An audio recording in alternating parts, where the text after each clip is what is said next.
2023년 2월 28일 화요일 아침은 역시나 된장의 밥. 그리고 오늘 면접을 보았는데 이건 면접인지 뭐 도살장에 끌려가는 소인지를 알다가도 모르는 면접을 보았고, 점심은 소고기 국에 밥, 그리고 저녁은 엄마 등사대기를 먹었다. 화장실이 심히 안 좋았다. 어제는 무엇을 먹었는지 잘 모르겠는데 배탈이 심하다.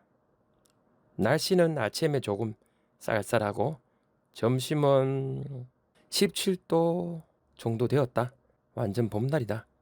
3월은 호구의 달이다.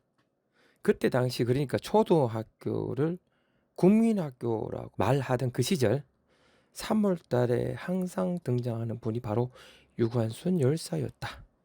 그때 당시에는 유관순 열사가 아니고 유관순 누나라고 언니라고 하여 호칭 없이 친근하게 불렀다. 이러다 독립운동가에 대한 호칭이 생겼고, 그것이 열사 아니면 의사였다. 열사와 의사에 대하여 표준국어 대사전에서는 다음과 같이 풀이하고 있다. 열사는 나라를 위하여 저리를 굳게 지키며 충성을 다하여 싸우는 사람이고, 의사는 나라와 민족을 위하여 제 몸을 바쳐 일하려는 뜻을 가진 의로운 사람이다. 풀이를 종합하면 열사는 나라를 위하여 이의를 돌아보지 않고 저리를 지킨 사람이고, 의사는 의리와 지조를 굳게 지키며 때로는 국가와 민족을 위해 목숨을 바칠 수 있는 사람이라고 할 수 있다. 그렇지만 위 풀이를 통해 열사와 의사의 뜻을 확연하게 구분하기는 어렵다는 것을 알 수 있을 것이다. 그래서 이 둘 중 글자의 차이에 대하여 국가보훈처에서는 다음과 같이 밝히고 있다. 열사는 맨몸으로 저항하여 자신의 지조를 나타내는 사람이며, 의사는 무력으로서 항거하여 어렵게 죽은 사람이라고 밝히고 있다. 이러한 열사와 의사의 개념에 대해서는 아래의 신문 보도를 참조할 수 있다. 동아일보 1987년 8월 27일자 내용이며, 이 글에서는 열사와 의사를 어떻게 구분하느냐는 기준을 정해 놓았다.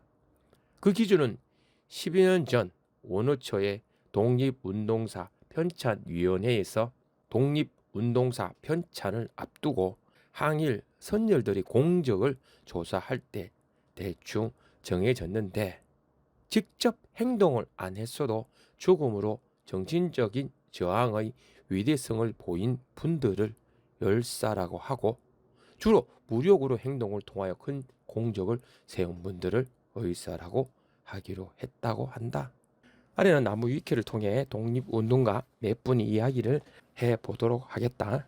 수많은 독립운동가를 괴롭혔던 일제 식민 통치의 본산 종로 경찰서에 폭탄을 투척하고 일본 경찰들을 사살하여 항일 무장투쟁의 발판을 마련하였다는 평가를 받고 있는 분이며, 그사 당시 쌍권총을 사용하셔서 그를 쌍권총 김상옥 독립운동가라고 한다.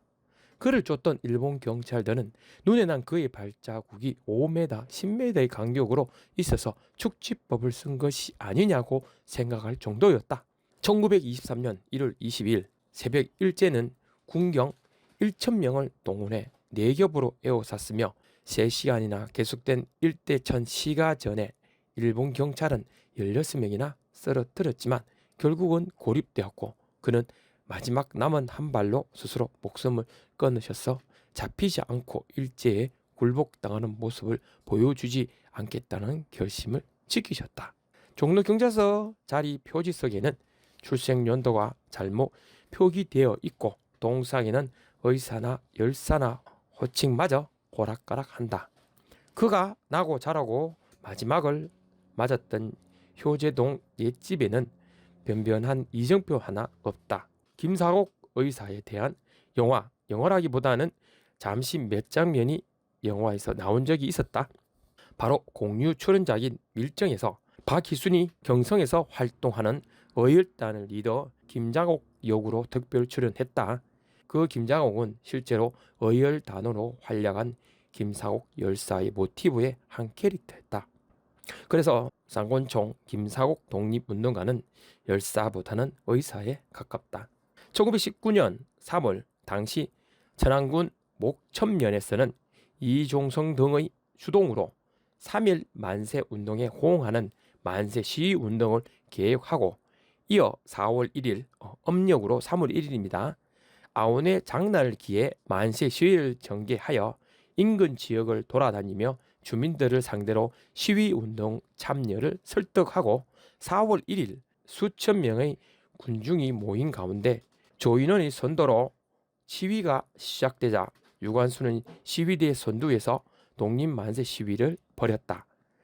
아운의 만세 시위 주동자로 일제 헌병에 붙잡힌 유관순은 미성년자인 점을 감안하여 범죄를 인정하고 수사에 협조하면 선처하겠다는 제안을 거절하였고 이후 유관순은 협력자와 시위 가담자를 발설하지 않았다. 그 이후 천안경찰서 일본 헌병대에 투옥되었다가 곧 공주경찰서 감옥으로 이감되었고 공주지방법원에서 구속 상태로 재판을 받았다. 1심 재판에서 소요죄 및 보안법 위반죄로 징역 5년을 선고받았지만 이에 불복해 항소하였고 같은 해 6월 30일 경성 복심법원에서 징역 3년을 선고받은 후 상고를 포기하였다. 경성 복심법원 재판 당시 일제히 한국 점령을 규탄 항의하면서 조선 총독부 법률은 부당한 법이며 그에 따라 일본 법관에 의해 재판을 받는 것은 부당함을 역설하였다. 그러던 중 서대문 형무소 복역 중에도 독립만세를 고창하여 고문을 당했고 1920년 9월 28일 추서를 하루 남기고 서대문 형무소에서 방광이 파열되어 옥사하였다. 유관순 열사를 연기한 배우는 많다. 1948년에는 고춘희 배우, 59년에는 도금봉 배우, 66년에는 엄영남 배우, 14년에는 문지연 배우, 2019년도에는 과성 배우, 그리고 동년에 이세범 배우까지 많은 배우들이 그녀에 분하여 열연을 하였다. 이렇게 보니 전 고화성 배우부터만 생각이 난다. 여기에서 엄영남 배우가 생각이 난다면 정말로 나이가 좀 되신 분이다. 그리고 보니 3.1절은 사실 양력이 아니라 음력이라는 것을 이제야 알게 되었다. 안중근 의사에 대한 이야기는 저번에 영상에서 소개해 드렸으니 그 영상을 보시면 된다. 그 외에도 이름이 알려지지 않는 독립운동가들이 많다. 강우규 의사는 조선 총독부 총독에게 폭탄 투척을 하였으나 거사에 실패하였고 3.1 운동이 반발하자 만세 시위 운동을 주도한 뒤 중국으로 망명하여 청산리 대첩의 견인차를 하신 김혁 장군, 작고할 때까지 의열투쟁, 언론사 설립, 둔전제 진행 등 독립운동의 회를 끊는 중요한 투쟁의 배우 역할을 하신 김규홍 선생, 비밀결사 신민회에 가입해 독립운동 방법을 배우고 임시정부 국무위원과 중앙감찰위원장을 역임하신 자리석 선생. 이 외에도 이곳에 담겨 있는 그들의 공이 너무 많아 감히 담지 못하는 많은 숨은 독립운동가가 있다. 그리고 오늘도 또 다른 독립운동가를 찾고 있다. 이처럼 열사, 의사 이렇게 정하의 호칭을 부르는 것도 좋지만 그렇게 부른다고 그들이 애국심이 어디에 가는 것도 아니고 대한민국 독립을 위해 자신을 희생하여 애국심을 고취한 그들에게 호칭이 중요하지 않고 그분들의 애국심에 대한 강한 의지가 더 중요하다고 본다. 많이 늦었다. 어서 자자. 또 10시가 넘었다. 그럼 내일 보자.